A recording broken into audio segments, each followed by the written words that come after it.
very few things that are so difficult to have a conversation about in relationships. And I think here on the show, we've made very clear the top three, right? Finance being one of them, sex being another one, and ultimately the other one that is very, very difficult to have a conversation about is like just in-laws and relationships about boundaries, respect and boundaries, and how we want to accept and receive love, right? Like those are the most difficult conversations, because like oftentimes when it comes to money, for example, it's a thing of if we have two breadwinners, how do we handle that? If currently I'm making more money than you and that switches up, and now the husband is making more money than the wife, and you're like, okay, how are we supposed to handle that, you know? If it is a conversation about how we stipulate money, how we're giving money to our in-laws, how we, you know, gifting people during events and birthdays, how we spending money, it's a question of budgeting. Those are difficult conversations. If you are about to lose a job or you're about to go through a very difficult financial situation, you know, having the conversation about, hey, we need to, you know, reduce our cost and make sure that we stick to a certain budget, that is a difficult conversation. Money is such a difficult conversation to have. How to spend it, how we earn it, all of those. And every time the person with more money talks to the person with less money, it always feels like you're being commanded to do something. And every time a person with money who makes more money and the other person who has low money, when the conversation is inverted, then it becomes a thing of you're always begging, can you do better? Like, why can't you make money like me? It's just a difficult conversation altogether. However, there are ways of easing into it and having this conversation. For example,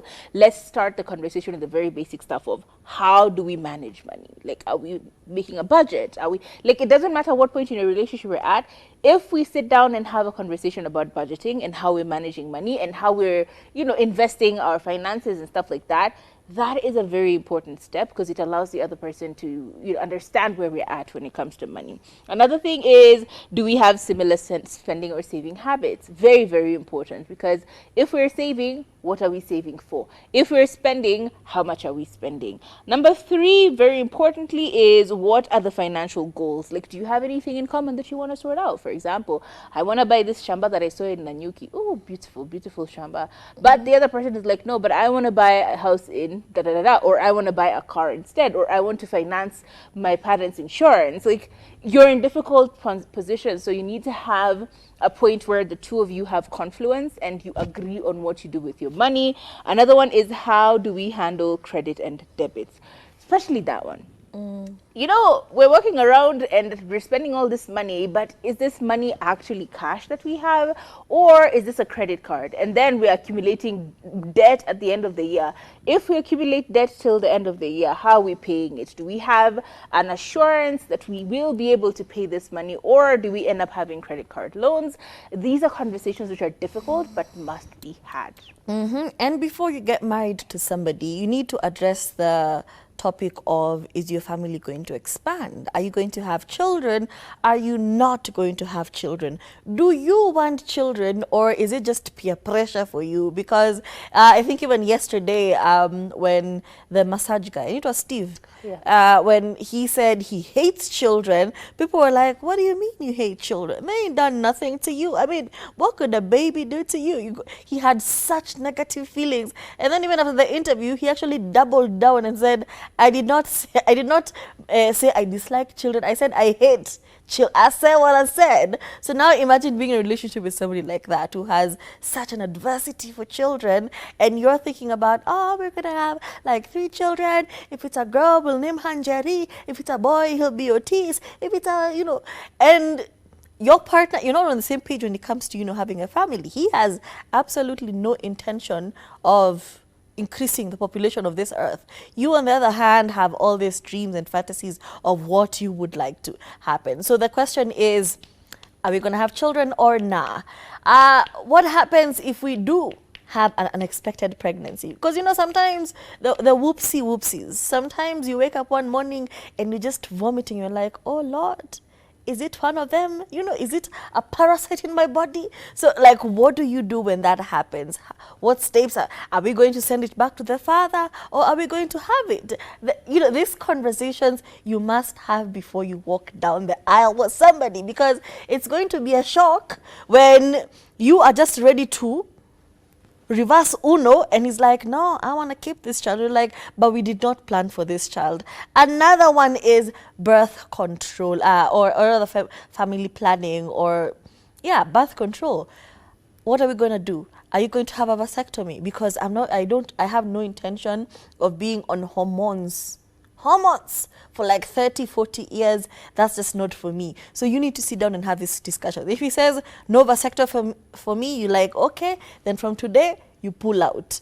These conversations need to happen so that somebody is not shocked when you say, hey, can you withdraw your member from my space? So you need to have a lot of these conversations. Another very difficult conversation, I think I've mentioned this, is relocation and housing, right? You're about to get married to someone, okay? You're young, they're a little older. They're thinking about retirement, building the house in the middle of Isinya, or Kajiado Uko. They've already bought the shamba, they're ready to build. You, on the other hand, are just starting off your career. You need to be around, you want to be around towni. Lazima kuwepa katikati ya towni ndio uweze kusonga kando kando. So it's very, very important for you to know what your plans are when it comes to where are we living.